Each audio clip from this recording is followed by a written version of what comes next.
Dungeon Encounters is possibly a Square Enix game you have never heard of.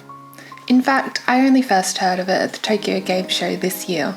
Dungeon Encounters is directed by Hiroyuki Ito, whom has worked on numerous Final Fantasy games and was the creator of the active time battle systems.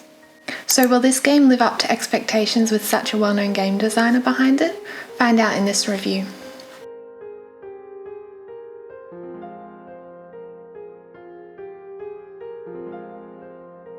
I want to go through the game's visual style. Its aesthetic is minimalist in design. Each level of the labyrinth feels a little barren, and the backdrops in the encounters don't fare much better.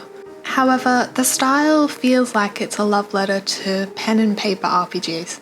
Think Dungeons and Dragons.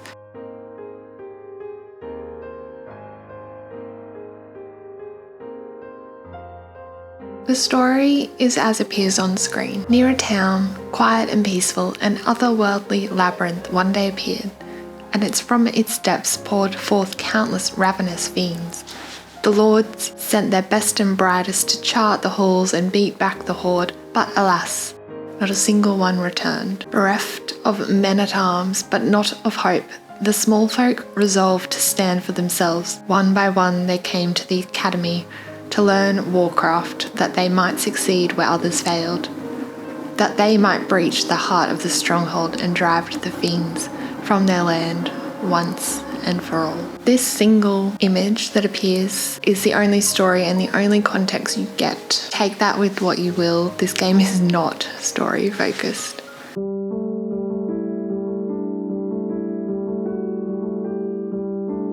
The Dungeon Crawler RPG involves forming a party of up to 4 characters and delving into the depths of a board game style square grid map. Stepping on one of the numbered squares found along the map triggers either a battle or an event, with black numbers representing battles and white numbers leading to many types of events. As you progress, you will come to familiarise yourself with different numbers relating to different things. For example, the revival tile is always number 5 and the healing tile is always number 6. To help you along the way, there are lots of tutorials presented to you, and you can always go back and find them in the menu if you need a refresher on what to do and how the gameplay mechanics work, because they are quite in-depth and it will take you a few floors into the labyrinth before you really feel like you're starting to get a hang of what's going on. Battles are turn-based, using the ATB system to show who will attack next. Both your party members and the enemies can perform either physical or magical attacks. These will attack the corresponding hit points of either infliction, which must be reduced to 0 before you can hit HP points. Think of it as having a magical or physical shield you must break before you can even hit the enemy. It is worth noting that whilst the magical hit points and the physical hit points will replenish after a battle, your HP or health points will not.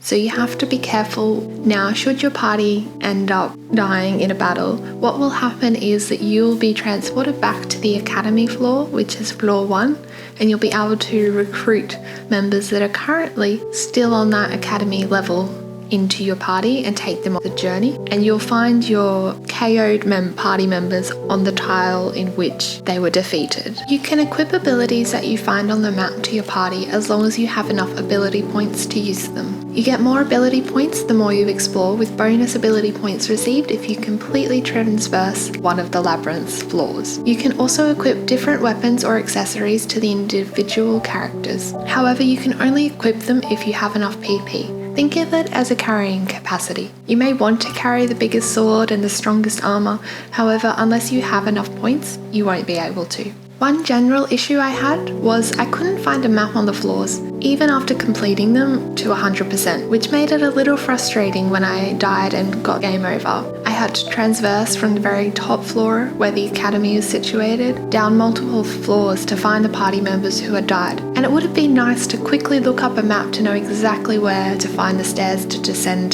to the next level after you've already mapped out a particular floor.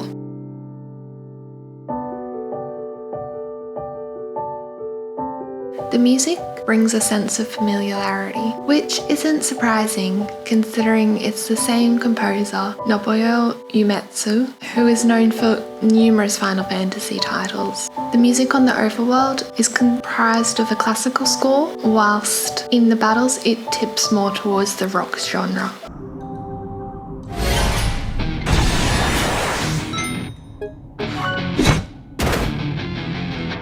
With its heavy design focus on systems and numbers in particular, rather than rich world building and environments, Dungeon Encounters is perhaps not a game that will find a wide audience. For me personally, the more I played Dungeon Encounters, the more I was captivated by its unique gameplay and deep strategy within the combat system. However, I do realise that it's not a game for everybody. And of course, if you enjoyed this video, don't forget to give it a like, and I'll see you all next time. Bye bye.